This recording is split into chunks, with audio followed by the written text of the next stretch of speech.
What is up, guys? Welcome back. This is Lucas with ProducePerform.com, and in this video I'm going to show you how you can fix a harsh mix. It's actually pretty easy, but a lot of people don't think of it this way or think of how to solve the problem this way. But before I do that, two things. One, and they're going to be quick, I promise. One, you are loved and you are appreciated. I just want you to know that. I think a lot of people in the production industry kind of forget that they are loved and appreciated, and we need people like us. Number two, mixing cheat sheet down below. If you haven't picked it up yet, pick it up. Absolutely free. Starting points for EQ and compression. It'll totally help you. All right, so let's dive in. All right, so let's just say, and I'm just going to give an example real quick, that these keys right here, we want these to be very bright and in the mix and present and all of that stuff. So let me get rid of this. And what you did to kind of bring it out of the mix real quick. So we're just going to solo it. This is what it sounds like right now.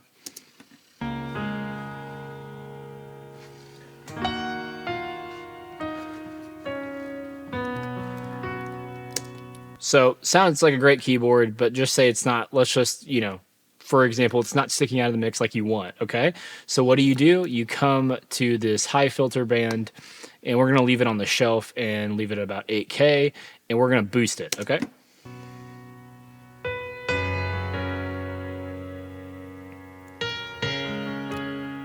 Maybe a little bit more. So let's say we boosted it 12K, and it's like, oh yeah, it's cutting through the mix now. So let's just give it a listen. This Jesus, relentless.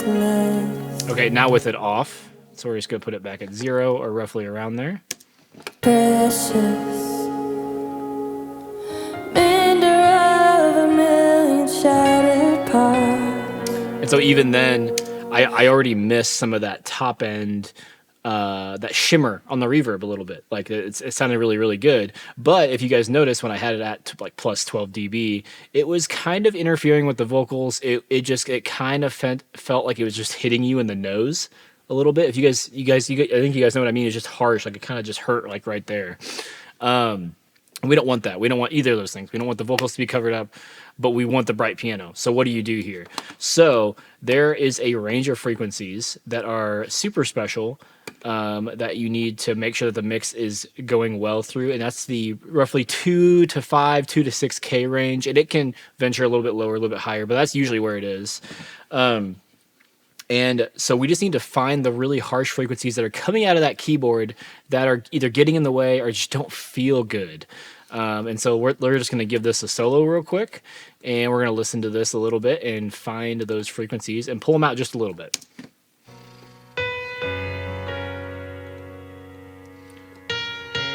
Yeah, right there, like 2.5.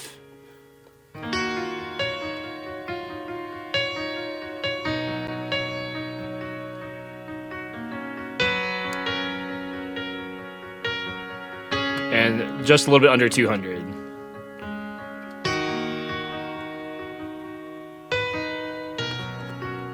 So it already sounds smoother, so we're going to bypass it real quick.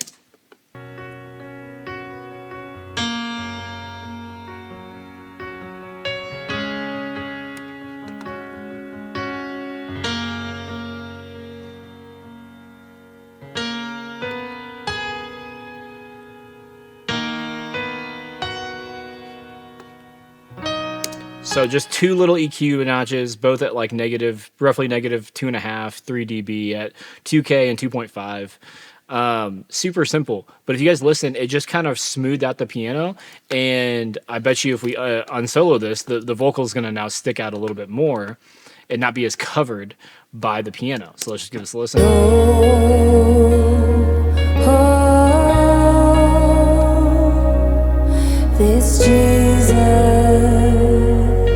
This Jesus, let's sing it out. So super, super simple.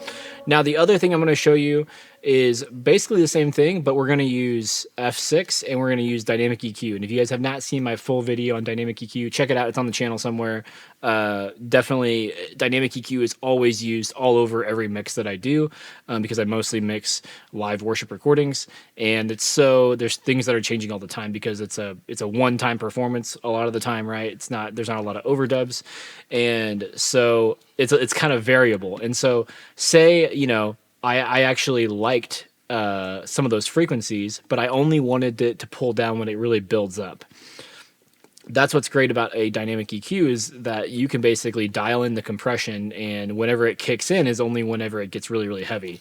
So like, say like right here, when this piano is really going here, solo, super harsh right now,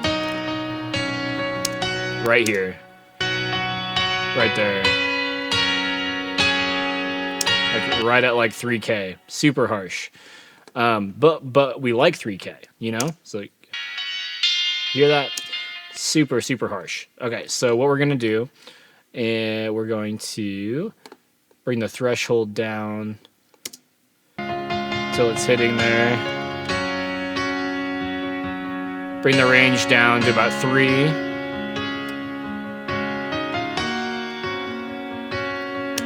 And I'm actually going to have the attack and the release really, I'm going to have the attack really, really fast and the release really, really fast. Because I don't really care for it to sit there the whole time. As long as you don't hear it pumping, that's really what matters there.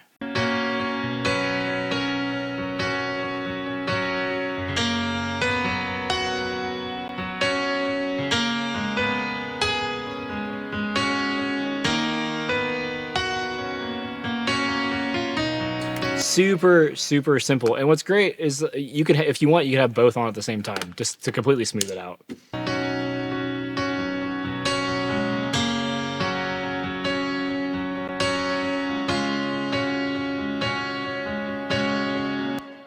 And I'm only doing this as an example on keys, but you can pretty much do the same thing on anything. If you need more top end on your guitar, you need more top end on your vocal, boost the top end, and then come back with a parametric EQ or a dynamic EQ like F6 to pull those frequencies out that are harsh, that are kind of building up, but it'll keep the rest of those high end frequencies.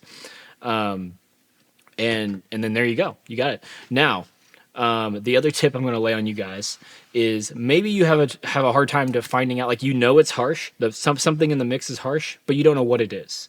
And you're like, man, how do I even figure it out? You know, I've been mixing this whole track and I know it's like harsh. I know it doesn't sound as good as like my reference track, but I can't, what is going on? So this is a little hack that I like to do while I'm mixing. If I am finding that it's harsh and I just cannot figure it out, on my master bus, I take a Pro Q3, and as you can see, I have it at about 5.3K, about 2K. We'll drop it a little bit, but you know, just somewhere in there. And I literally, this is all I'm going to hear out of the mix. So I'll put this on, and then I'll go to like a big spot in the mix, and I'll listen to it. It's going to sound funny.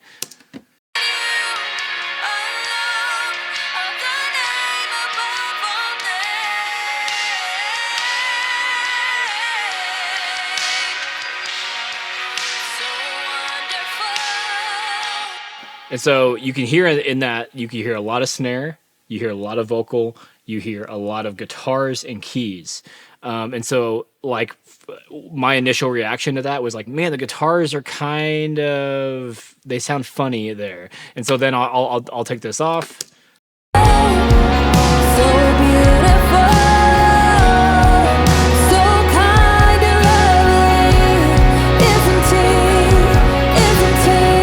And so now I can actually hear that the guitars are kind of covering up the vocal. There's something in that 2 to 5K range. I can hear it now that I soloed it, and then I come back in here and then, you know, take off the EQ. I'm like, oh wow, I can actually hear that now. And so now I can actually go and find that and be like, man, what is going on?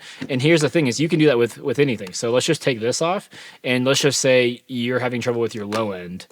This is a bonus tip here. You can just solo your low end. So we can go down to like 50 Hertz here. I gotta unbypass it. And you can listen to this and you can be like, okay, how does that sound compared to like the low end on like my reference track? And you know what I mean? Like you can do this with any part of the frequency spectrum to kind of get an image of like, this is a troublesome area. And then you can, you know, solo that EQ section and then be like, oh, this is the troublesome instrument or set of instruments that is causing that problem.